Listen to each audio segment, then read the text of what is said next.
Here we go, ladies and gentlemen. This is I Love You Say It Back. It's a podcast on a Thursday. I'm Vic D. Turn me up, let's go. Hey.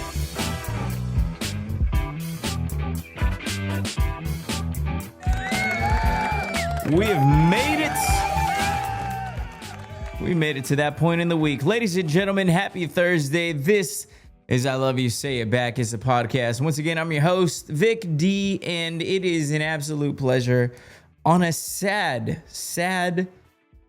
Thursday, I may add. And we'll get into why it's so sad. And there's a particular reason, and I guess a particular demographic of people who it is especially sad for. And I just happen to fall into one of those people. But before we get into all that, I want to remind you, please, wherever you listen, subscribe on Spotify, on Apple, on iHeart, everywhere. Subscribe to the podcast. If you'd like to, it helps us if you do a little bit of rating, if you give us a good rating. But I never ask for a good rating. I just give us a rating. I don't need y'all lying and doing all that bullshit. Just give us a rating.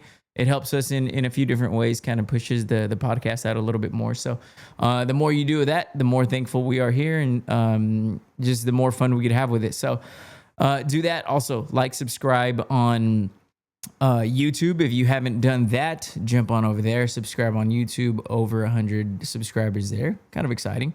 And, of course, on our social medias at getting close to 800 followers on Instagram, which I'm proud of.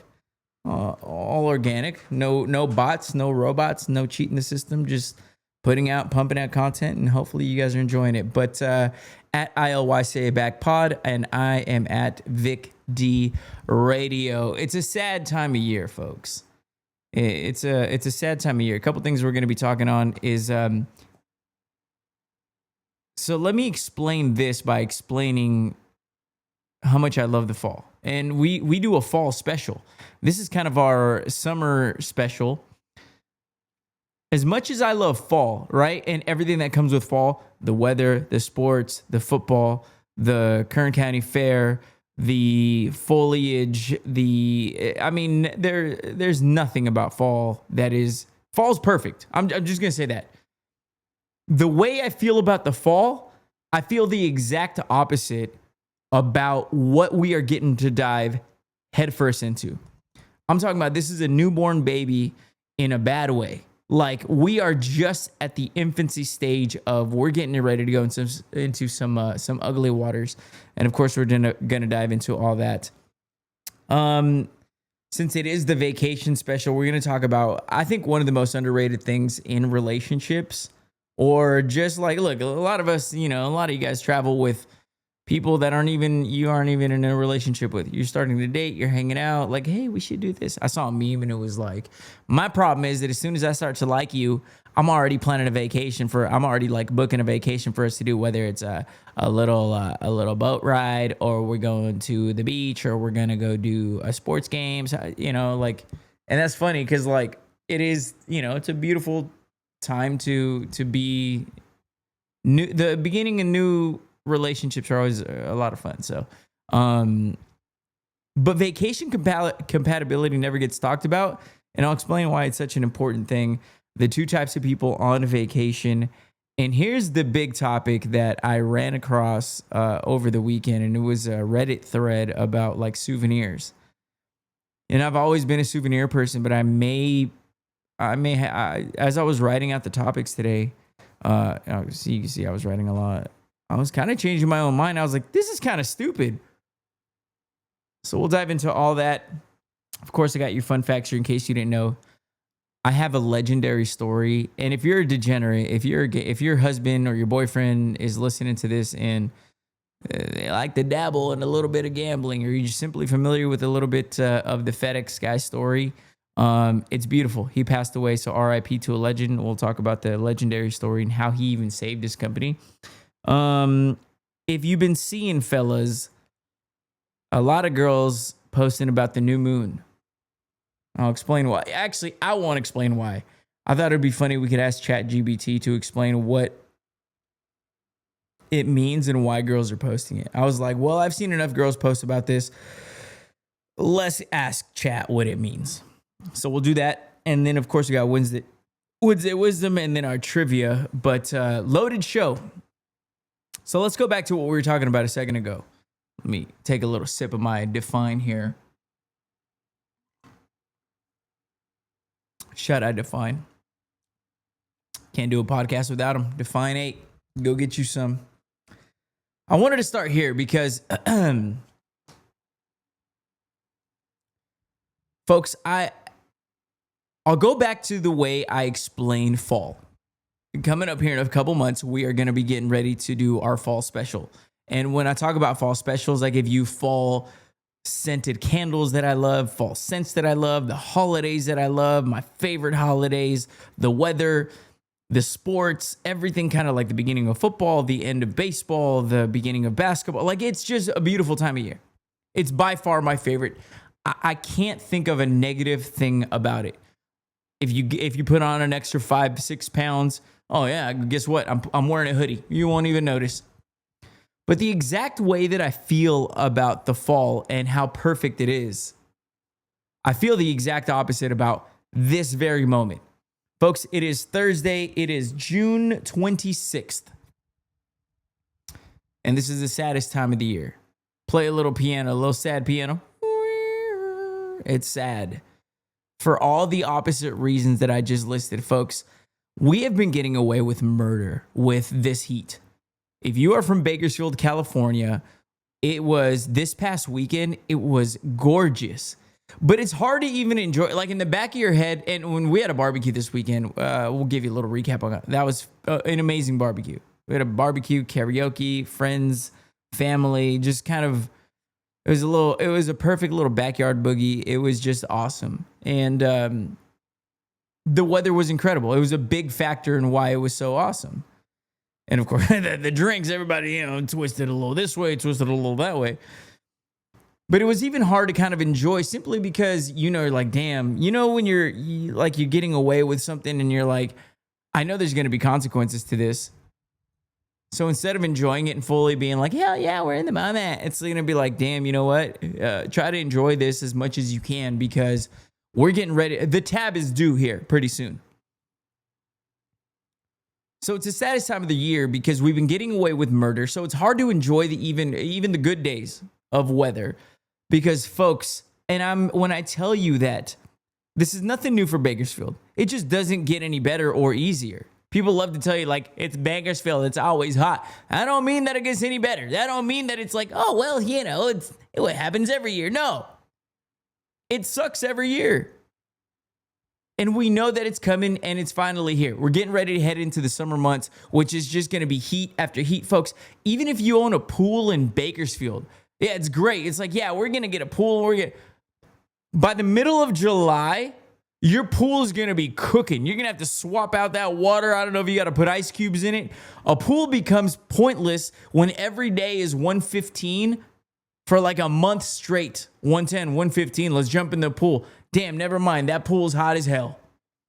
That's the kind of heat we get in Bakersfield. Jump in the pool. You know how good that feels? It's going to feel amazing for about a minute and a half. And then somehow you're going to be sweating in the pool. I don't know how it's possible, but it happens every year. It's like, damn, what do we do? It's better to just kick it in the AC. Go get wet with the hose and then jump in the AC.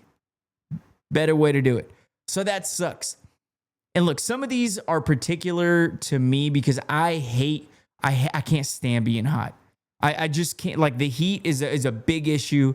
I love being in AC. I will do everything that I humanly possible. There's a couple things that in my house, I just will not accept. I just won't, like, rules that I won't bend on cheap toilet paper, and I'm not going to bend on AC. Like, those are rules that I made for myself years ago. I was like, you know what? I'm never going to compromise this.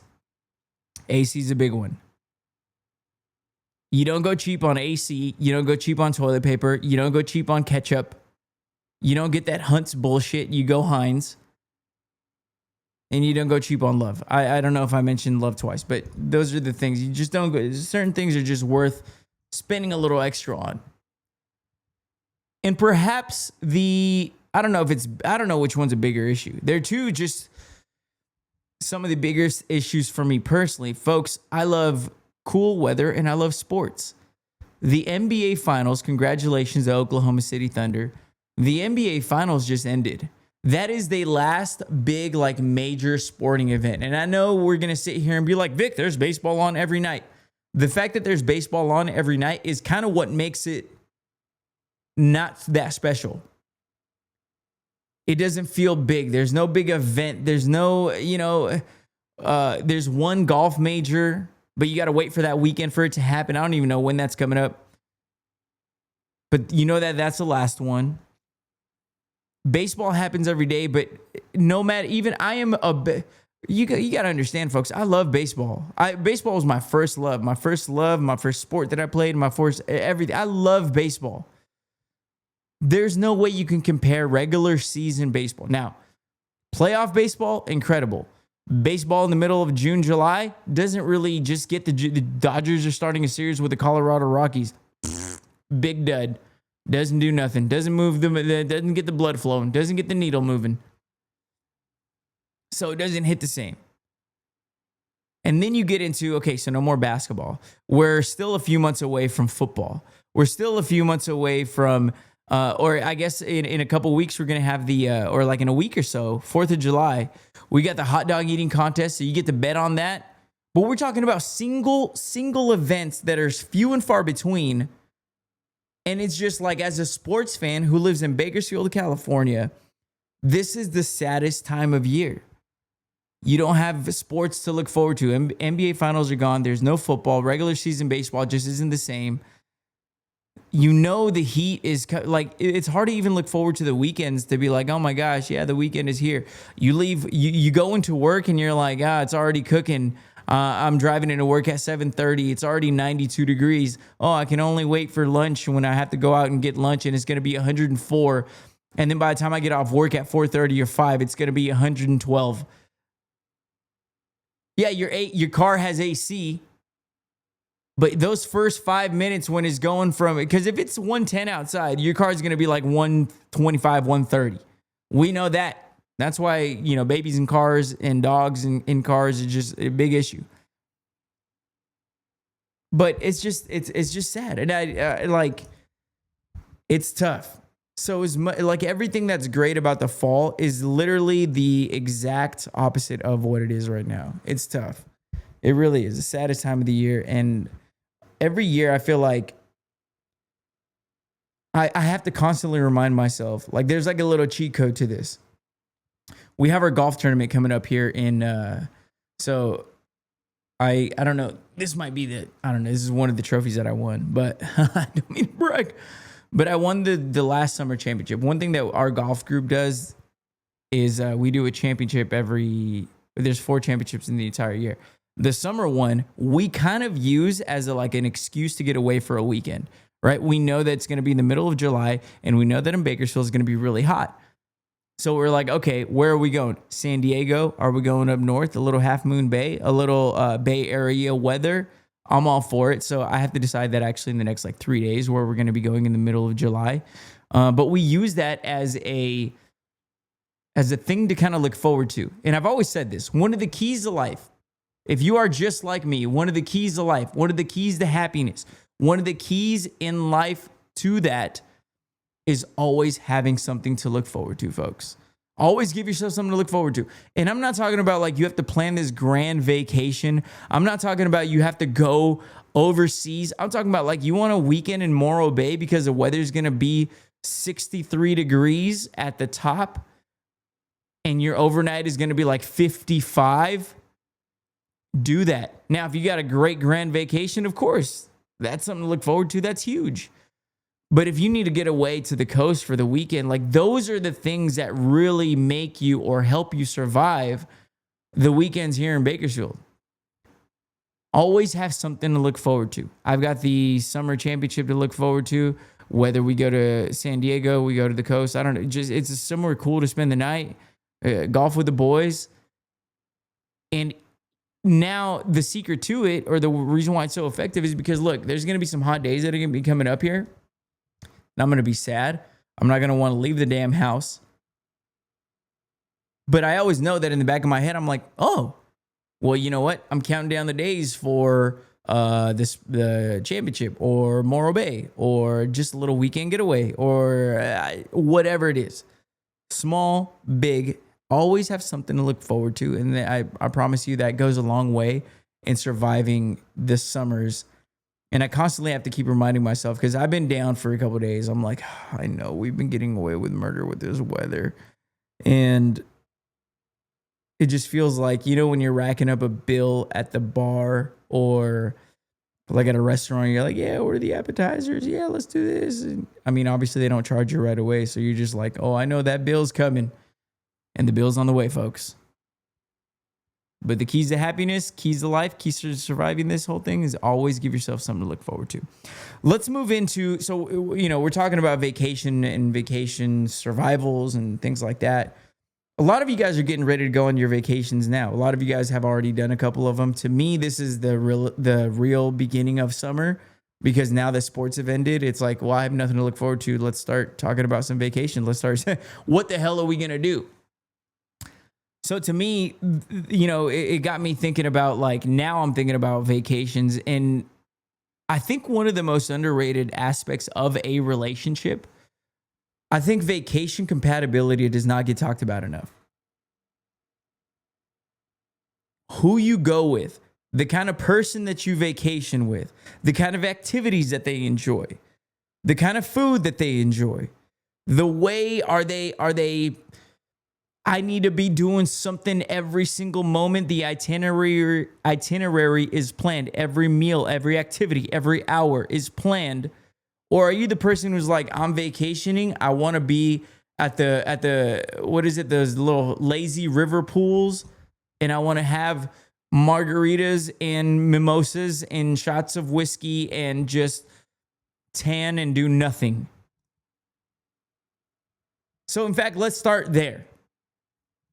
There's two types of vacation people. They vary a little bit, but they are two types of vacation people, right? Are you the type of person who I just explained? Are you the type of person who you are, and there's type personalities, or personality types or whatever. There's like type A, B, whatever. But are you the type to plan every event? Did you look up activities to do weeks before? Did you book the tickets for this particular show while you were there? Did you plan zip lining? Are you the type of person who every hour and every meal and every bit of this whole vacation is mapped out and planned, and your whole reasoning is like, hey, we got to get the most out of this. We're going on a hike. We're going this. And after that hike, we're going to go down to the brewery. We're going to grab a brewery. And then we're heading back to the hotel. We're going to shower up. We have dinner plans 2 hours from then. Or are you the type of person who's like, yeah, you know what? I know a couple things. I have a general idea of what I want to do on this vacation. I know what I want to do. I have a hike planned, and I know I want to go have dinner at a couple places, but I'm not on a tight itinerary. I'm not on a tight schedule. I'll get to it when I get to it. If I want to go and take a nap, if I want to go lay by the pool, if I want to go on the lazy river and get drunk for 6 hours and then come home or to the hotel and then take a nap, I'm going to do that. Two types of people. And here's the thing. They're both incredible ways to enjoy your vacation. I've done both. I am definitely, and a lot of people are going to say this, but I'm definitely a combination of both. Let me tell you the type of vacation. And this is why typically a lot of the vacations and a lot of things that I've done by myself. So I don't have to worry about, like, so many of you guys are caught up. It's like, well, my friends ain't coming. Oh, my partner's not coming. I'll vacation by myself. And by vacation for me, it's typically like a whole lot of national parks and hiking. I haven't done it in a while because starting the podcast and all that stuff, and I need to get back to it. I'm overdue for a little bit of a trip. But the way I like to do it is I like to go to that place. I like to plan my hike so I know I'm leaving at 4:30, 5:30. How far am I from this place? And then I'll come back and I'll take a nap. You got to take a nap after a hike. You got to have your beer. You got to have your nap. But I was in where was it? Was it in Montana, or I think I landed in northern Montana one one vacation. This is a couple years ago. My favorite vacation. This is why I always reference this one. This has been my favorite one. But I remember the next day I arrive and I wake up early. I make my energy drink. I have my coffee and all that, and I just make a little fun little morning out of it. I drive to the hike and I come back. And then after that, I'm like, I know I want to do a couple other things, but I'm not going to rush to get to them. Or I'm not going to force them into like, yo, if I want to do, these are my big like must. These are cool things that I looked up. And I'm also the type of person who will go into the town and talk to the locals. I think that's an incredible way to really have an enjoyable vacation. Hey, what's there to do? Take me away from Google, right? Google can tell me so much. But what's something that, and I've done some incredible things. I've been to ski resorts that were like not on the main, they're like, yeah, you know what? The big ones are blank and blank and blank. But if you really want, it's a little bit smaller. That's why it's not on there. But you get in, you get out for $47. It's an incredible deal. And you're going to be, it's like, that's where all the locals go. And you want to experience a little bit of that too. But I guess what I'm getting at is there's no wrong way to enjoy these vacations. Whether you're type A, type B personality and you need to have anything planned, or you just like to kind of go with the flow, there's no wrong way to go with the vacation. But I find that so often I've had these conversations. This all started because of a Wednesday wisdom question. I was like, my girl doesn't want to do nothing. She wants to nap and she wants to do, and I want to go here. And I'm getting anxiety because I feel like we're not doing enough on this vacation. Meanwhile, she's over there on her third nap and 18th margarita. She's enjoying her vacation one way too. They're both, they're both ways to enjoy it. But I find that vacation compatibility is something that is, like to get you someone who is either going to be interested in the same things that you are, going to enjoy things the same way you do.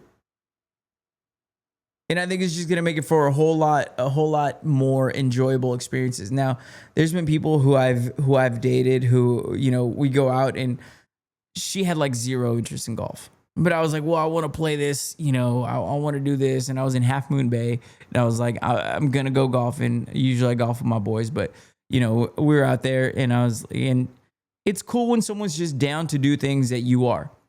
Same with me. I like to go out and do things, but sometimes you just want to lounge around. Sometimes they just I want to stay in and watch a movie and eat. Okay, I'll do that with you. You came to golf with me. We're going to have a little chill night, blah, blah, blah. So I think one, compromise is huge. And two, I think if you can avoid the compromise, just get someone who enjoys it the same way is really something that doesn't get talked about enough. I think it's an important thing. And this doesn't just go romantically. This goes for a lot of your friends. I find that, and look, this is a me problem. This is not my friend's problem. When I go on vacation, I think I talked about this recently when we were in Vegas. I was like, my sleep schedule is so off. Like overnights, I don't sleep. I get a couple hours of sleep, but where I make up for it is in my nap. Well, a lot of motherfuckers don't take naps, even though I think everybody should. It helps with your brain function, does all that stuff. But maybe understanding the other person's, nap schedule or sleep schedule. It's like, yeah, this person's up all night. Oh, this person's an early riser, like understanding all that and being able to work with each other, I think is a huge thing. So vacation compatibility, whether it's friends, family, like just people in your life in general, I think is huge. I think it's huge. And I think compromising, there is no right answer. There is no right or wrong way to enjoy it. I think as long as you're at the end of the day, you can look at it like, I did a few things that I wanted to do and I enjoy the hell out of everything else. I think you'll be all right. I think you make a list of your must-haves, right? You're like, these are my non-negotiables. And then these are cool things that I saw, maybe cool places to do. And frankly, the truth is we book so many things or think about so many things in advance that we're like, we never even really realistically have a chance to even get to those. And can I just say this too? Since we're on the vacation topic, can we talk about how like vacation naps hit different? You go out and you do an activity and maybe it's early in the morning. Maybe you had a long night. It's early in the morning, but then you go out and do that thing You have fun, you enjoy it. It's a zip line, it's a hike, it's whatever. And then coming home and taking a nap. Oh, it is vacation naps, 10 out of 10. You just can't beat it. Also, vacation workouts. Like, folks, a vacation workout is so underrated. Nobody talks about how incredible a vacation workout is. Like, the sense of accomplishment, the sense of like, oh my gosh, you can even be a little snobby. Like, I'm so much better than you. I'm working out on everybody. Because first of all, vacation calories don't count, right? Eat whatever you want. But I remember one of my favorite workouts, and I still think about this one particular workout in my life. I was on vacation. We were in Newport, Colby, Calais. We were at this awesome hotel and got the best freaking shoulder workout of my life. And I just remember the rest of the day, I was like, I could eat whatever I want. I feel great about whatever. You get a workout done early on vacation, there's nothing like it. Vacation naps, vacation workouts. Can I say this? Vacation sex, vacation hotel sex. Oh, I mean, hey, a few things just hit different on vacation. That hotel stuff, it's like, we never did any of this stuff at home. And all of a sudden, it just brings out a different side. Well, we're experimenting with these things now, huh? Okay. But it brings me to my next topic of souvenirs. Since we're talking all vacation stuff, souvenirs. Let me tell you where I was on this, and I'm not even talking about 12 hours ago. I saw like a Reddit vacation thing, and they were talking about like souvenirs. And they were saying like, oh, souvenirs are the biggest waste of time, biggest waste of money, biggest waste of everything. And look, frankly, I'm not breaking any news to you. I think souvenirs are a massive waste of money. They're not cheap. They're not like functional. There's not like, oh man, thank God he brought me this because no.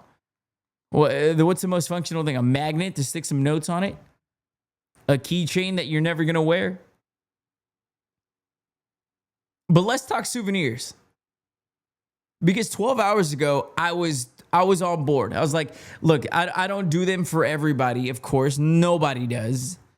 But you do have your like select group of people. And I've had great conversations with multiple people on this topic today. They're like, I absolutely get them for everyone in my life, everyone in my family, every one of my friends. They expect it from me. And I understand all that. And when I go to certain places, yes, absolutely, I want to get certain people a souvenir.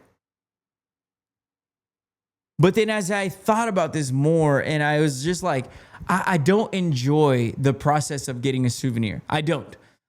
I get anxiety of thinking like, oh, well, how much am I going to spend on this person? What are they going to get? What is that? Am I spending more on this person or on that person? I typically would spend more on this person, but now this thing is really cool and it's going to be more than that. Like, not that any of that stuff ultimately like matters, but it is something that as a person who like takes kind of everything into consideration, it goes through your head. Not to mention the fact that so many of these things are pointless. They are never to be seen again. I've gotten shot glasses. I've gotten stupid hats. I've gotten magnets. I've gotten keychains. And you know how many times I've seen those on the people that I got them for? 0. I've never seen you wearing that freaking Yosemite keychain that I got you. I don't know where it is. Ooh, the Glacier National Park hat. Yeah, you wear that every day. Psych. And the crazy thing is, if you're getting it, let's say for 8 to 12 people, that is easily, you're pushing like 150 to 200 bucks. Souvenirs are not cheap. They're going to 15, 20 bucks. I'm going to bring you a coffee mug.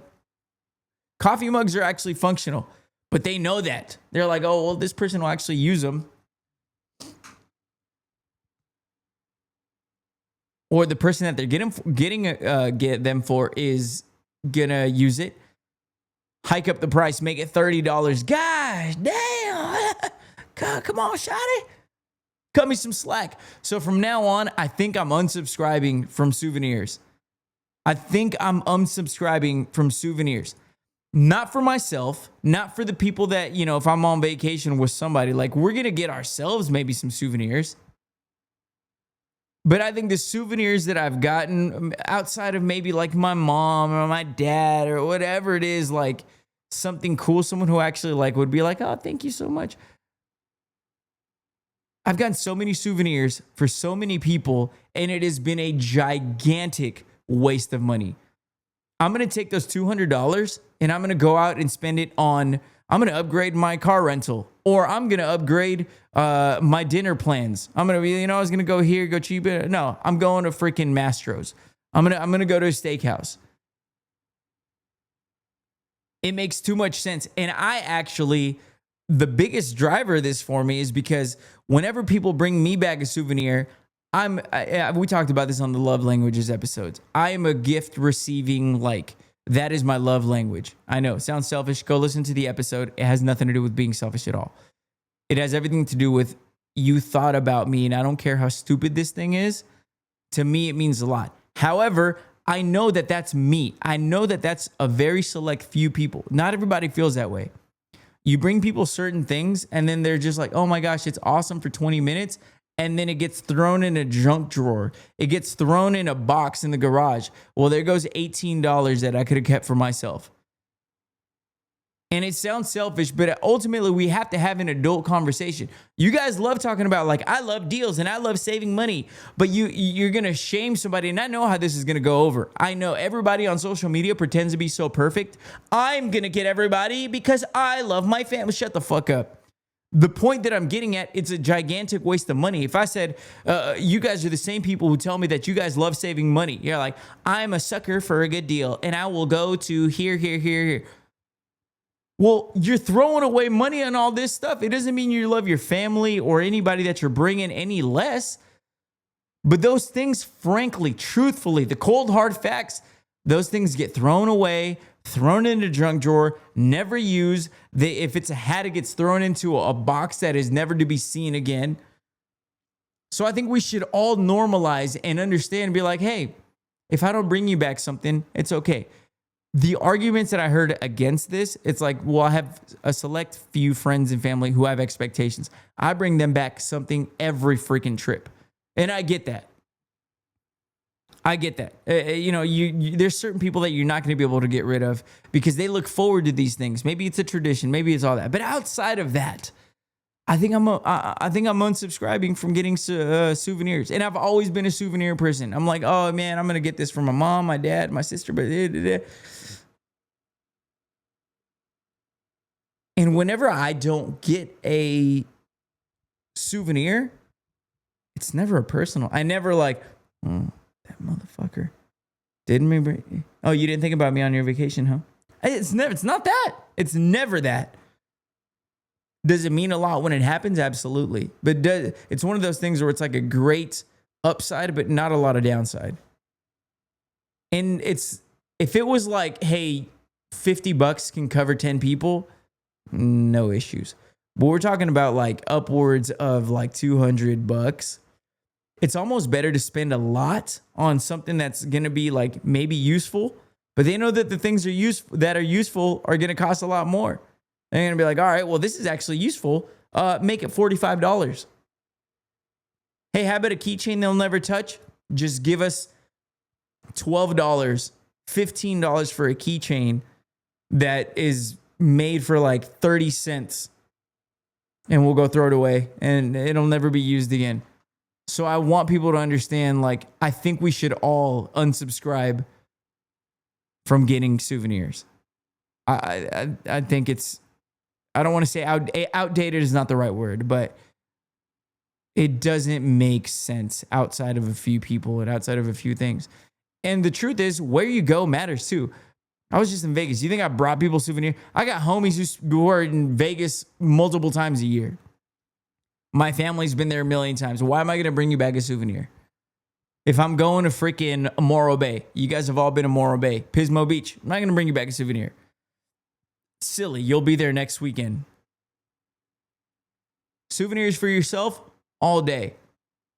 A hoodie, a shirt, something that you like you're going to wear, something that's going to just remind you of a certain place. Absolutely. Do it for yourself.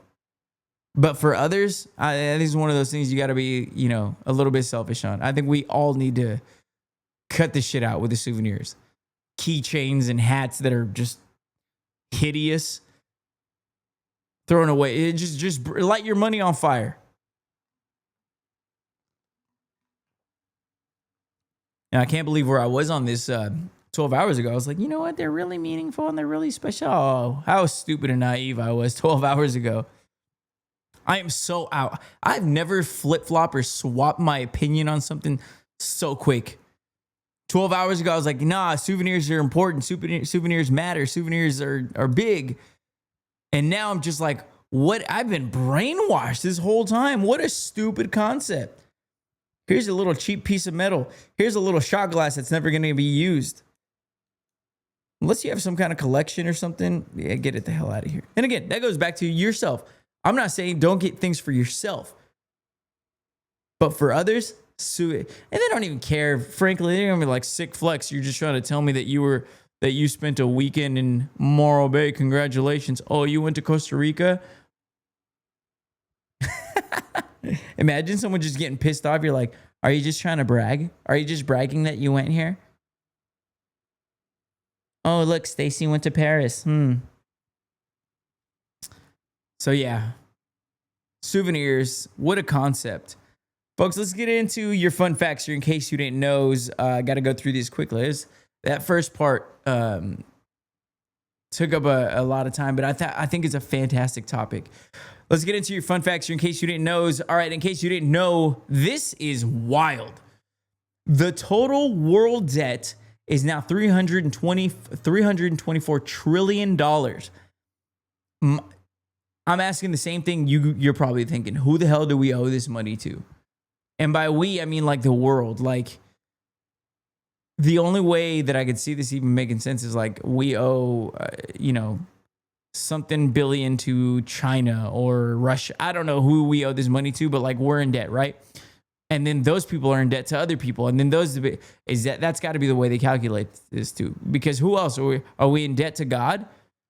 Are we in debt to the aliens? Are $324 trillion? Who the hell do we owe it to? In case you didn't know, men fall in love twice as fast as women. In case you didn't know. And finally tonight, I love this one because I just came back from the Coldplay concert crying.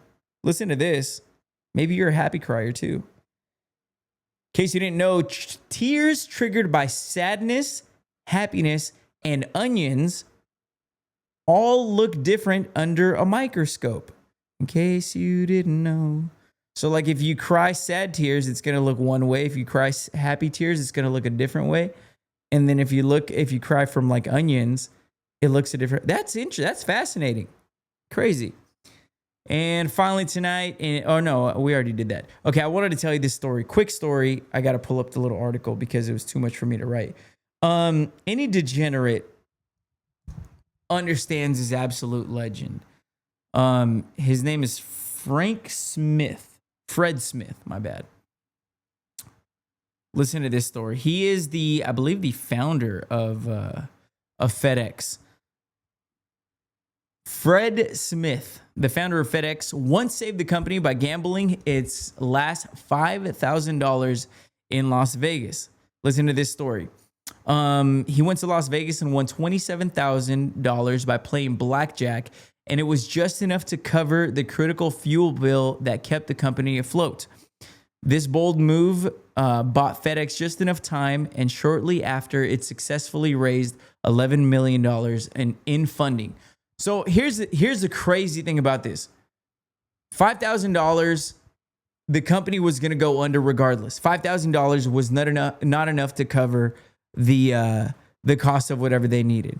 So this bro went to freaking Vegas, said, all right, my company's going to shit with or without this $5,000. I'm going to gamble it. He went to Vegas, turned that $5,000 into $27,000 that covered the fuel bill to get the shipment, whatever it was. And again, it bought them enough time to raise the money. Absolutely incredible story. Absolute legend. Fred Smith, RIP. And people talk about like, that's not good. It's, you know why, what makes it so impressive to me is simply because when you're on a heater in Vegas, it doesn't matter. Vegas is going to get their money back. Let's say he got to $27,000. He could have kept gambling. He could have been like, I'm on a heater. I'm going to go. Bro was responsible enough to be like, you know what? This is what I needed. This is just enough to help me survive. I'm out. That is incredible. So RIP, Fred Smith, absolute legend, FedEx founder, saved the company by gambling. All my gambling bros out there. Just remember, you're always one hit away, baby. Let's get into our Wednesday wisdom conversation. This one is interesting. I feel like I've said that about a lot of these, but let's pull it up in the DMs. This one's tough because, well, you'll see. Let me read this for you. Wednesday wisdom conversation. Here we go. This one's a little bit long one, so stay with me. Quick question for the pod, bro. My girl's been trying to lose weight for a while now. We had our first kid 2 years ago, and she never got back to her pre-kid weight. I think she's perfect, but she wants to lose weight, which I get. I support her in every way except for diet.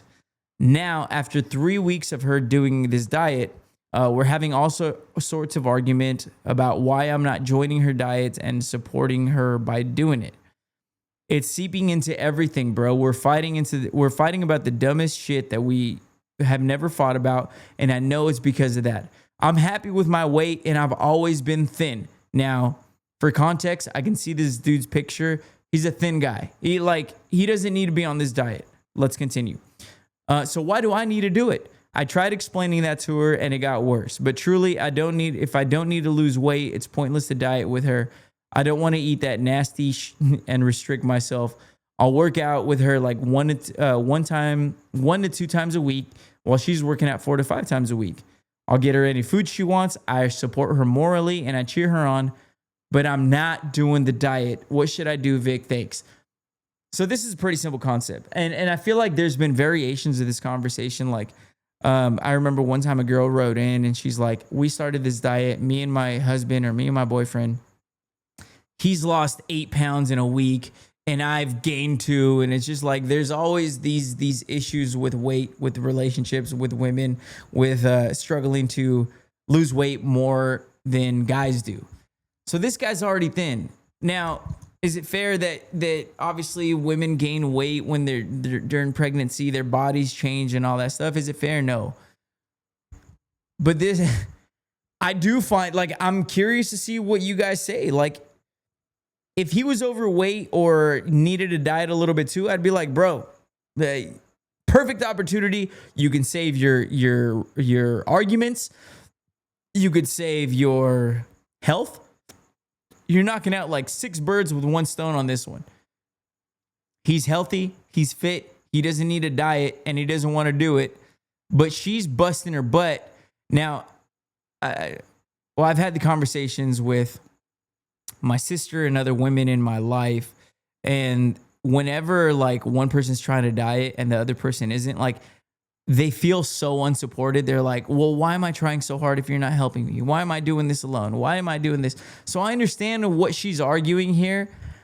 And I also understand that you're like, bro, if I don't need to, why should I have to?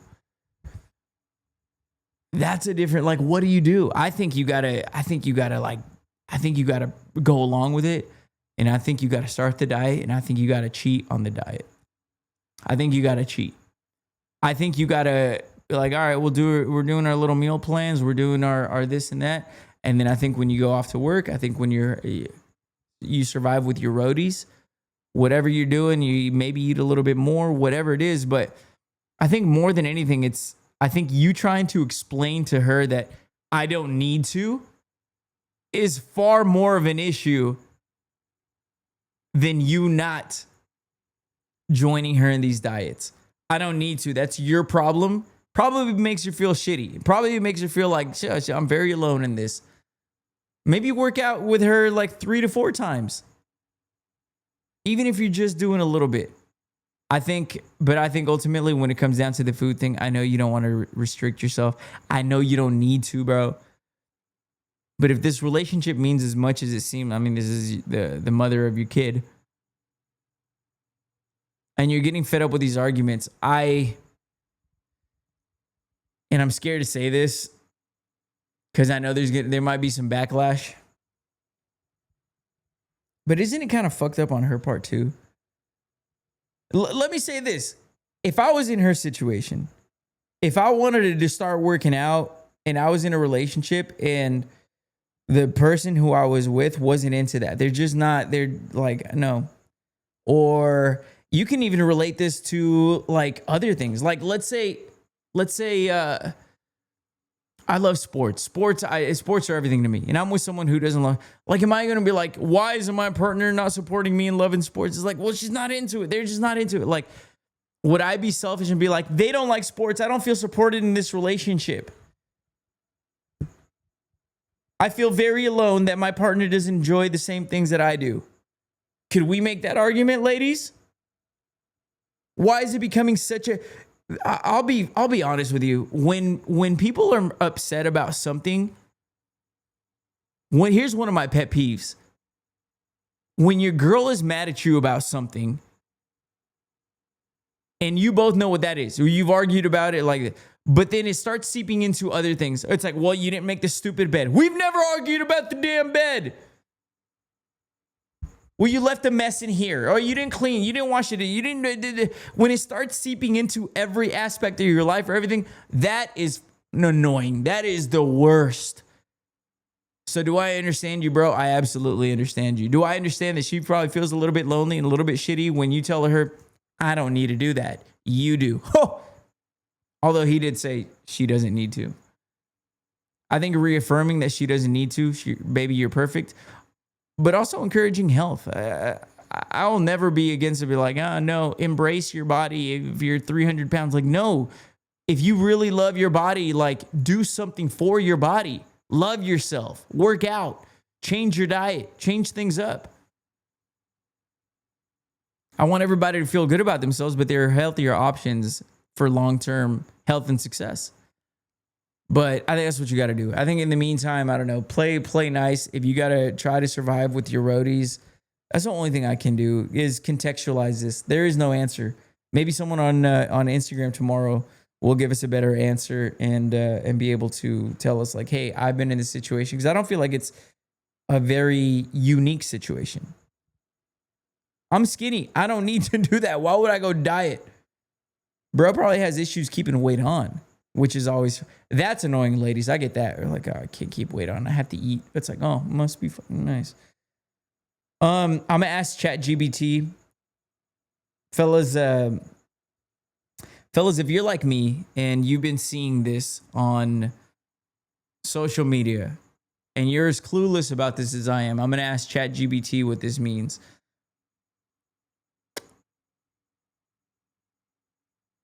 If you've been seeing a lot of girls talk about like happy new moon this, new moon this. Now, this is a very long and thorough explanation. I asked chat, what does new moon mean to girls? So if you can see, I'll post a screenshot of it probably. What does new moon mean to girls? I asked ChatGPT. This will be, I'm going to try to summarize this as perfect because new moon to me means like, I don't know. It's just something that I see on the calendar. Maybe I look at the moon, full moon. I don't know. I don't know what the hell a new moon means. But to girls, it's a completely different ballgame. Fellas, this is a segment called What Does New Moon Mean to Girls? According to ChatGPT. It says, it's a symbol of new beginnings. Many girls and women see a new moon as a time to start fresh. And it's often associated with setting new goals and intentions, releasing old energy or habits, focusing inward on reflection. Think of it as a reset button, like the start of a new chapter. It goes into connecting with feminine cycles. I won't get into that because I don't know what to do with that.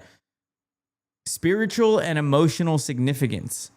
In spiritual traditions, astrology, a new moon is a powerful time for manifestation, rituals or journaling, self-care or quiet time. And the last one that I'll leave you with is community and bonding. Some girls gather with friends in women's circles to celebrate the new moon. These gatherings might include, again, meditation, sharing stories or setting goals, candle rituals, or moon baths. And it can be a great way to emotionally connect with themselves and others. So, fellas, if you've been seeing girls post about happy new moon or this and that, and you're like, what the hell does that mean? What kind of witchcraft is going on? There you go. That's what new moon means to girls. Let's wrap up this episode with a little trivia question. Here we go. All right. According to a new survey, 55% of people say they haven't done this or changed this in over 3 years. What is it? According to a new study, 55% of people haven't changed this in over 3 years. I'm almost scared to hear some of these guesses. Take your time, pause me up. Here we go. All right, according to a new survey, 55% of people haven't changed this in over 3 years. What is it?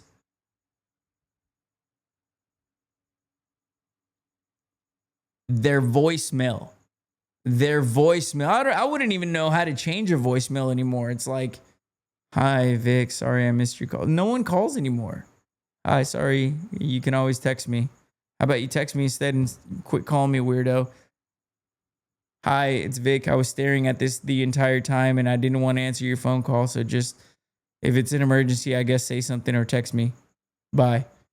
Y'all have a great night. Sleep good. Que sueñen con los angelitos. Please like, subscribe if you are listening on Spotify or Apple. Subscribe. You get all the notifications whenever we drop a new episode, of course, every Thursday. On YouTube at ILY Say It Back Pod. Same with social media at ILY Say It Back Pod. I'm at Vic D Radio. It's vacation time. Bear with us as we head into the sad days of summer. For all my sports lovers in Bakersfield, California, here comes the heat.